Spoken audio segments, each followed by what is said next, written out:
So let's talk about Melbourne. First, the facts. It's home to 4.7 million people. Some of the most famous people that come from Melbourne are Hollywood's Hemsworth brothers, Dame Edna Everage, Kylie Minogue, Steve Irwin, and cricket royalty Shane Warne. The TV show Neighbours is made here, and I've actually been on the set. Their favourite food is a good old Aussie meat pie, and their favourite drink is coffee. Trust me, it's some of the best in the world. As well as all its amazing laneways filled with street art, it has some incredible shopping and, above everything, some of the best food in the world. On the outskirts of Melbourne is some of the most beautiful wine country you will ever see, and the Great Ocean Road is one of the most stunning drives in Australia. The most famous site would be the 100,000-seater MCG, home of the Boxing Day Test match. And there's more. It hosts the first tennis Grand Slam of the year and has been home to an Olympics and the Commonwealth Games. But its biggest event? Well, that belongs to us, the Australian Grand Prix, which has been held here since 1996 after moving from Adelaide, and we're going to be coming here to at least 2023. So that's Melbourne. A great city of culture, fantastic street art and fantastic food.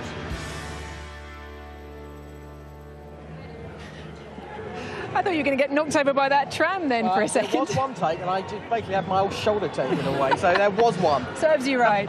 Well, in typical Melbourne style, it breaks my heart every time with the weather here. It started raining. But the other night, it was a very nice evening, and Simon got to experience one of the other massive sports in this city. He went along to see some Aussie rules football.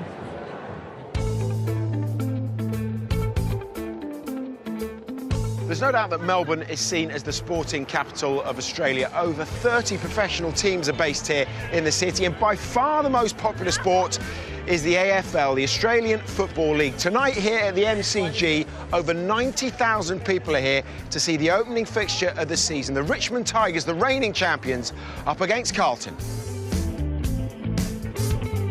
Well, Dave Stevenson is the AFL's international general manager. I have to say, Dave, it's an unbelievable atmosphere in here. Yeah, it's a great atmosphere. We'll have the best part of 90,000 in tonight, so should be a good way for Richmond to celebrate their flag. It's by far and away the #1 sport. We'll have on average a bit over 35,000 per game, so similar to the EPL. It's an Indigenous code that people love playing here, but we're growing a lot overseas. Played our first game in China last year.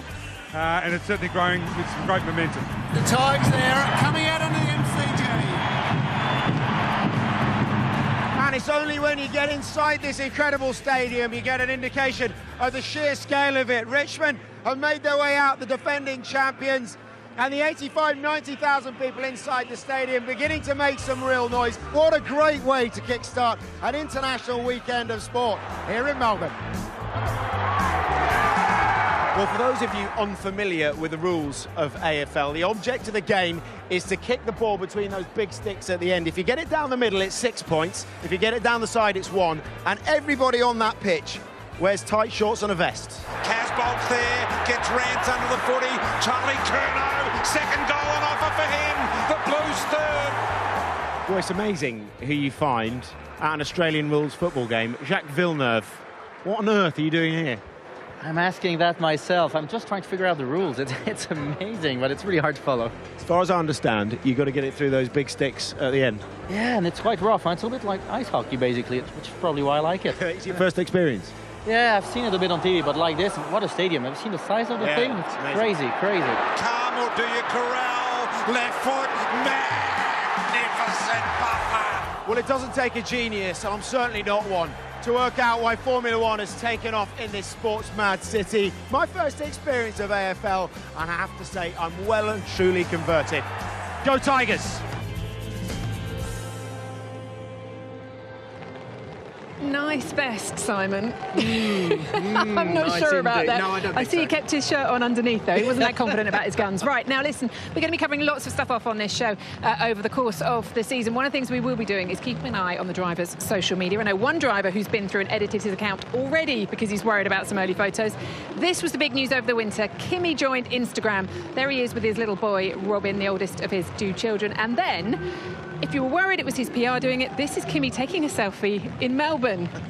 Johnny, he went for a run, he took a photo. This is a different Kimi. I know, it's the same face. It's always the same face, but it's great. It's great to see him finally on social media. I think it's brilliant. It's very short and sweet, but it's very funny. How do we persuade Sebastian Vettel to go on social media? I have no clue. The only man who can do that now, I think, is Kimi, because now he can show him the way. Tell him his car will go faster if he goes onto social media. It may be worth a try. Listen, Kimi qualified better than him today. Maybe it does work. Yes, well, I have to say, he does seem to be in a very different frame of mind, and maybe that's because of exactly what he's doing on social media. We'll have to wait and see what happens tomorrow. Sky Sports F1. Feel it all.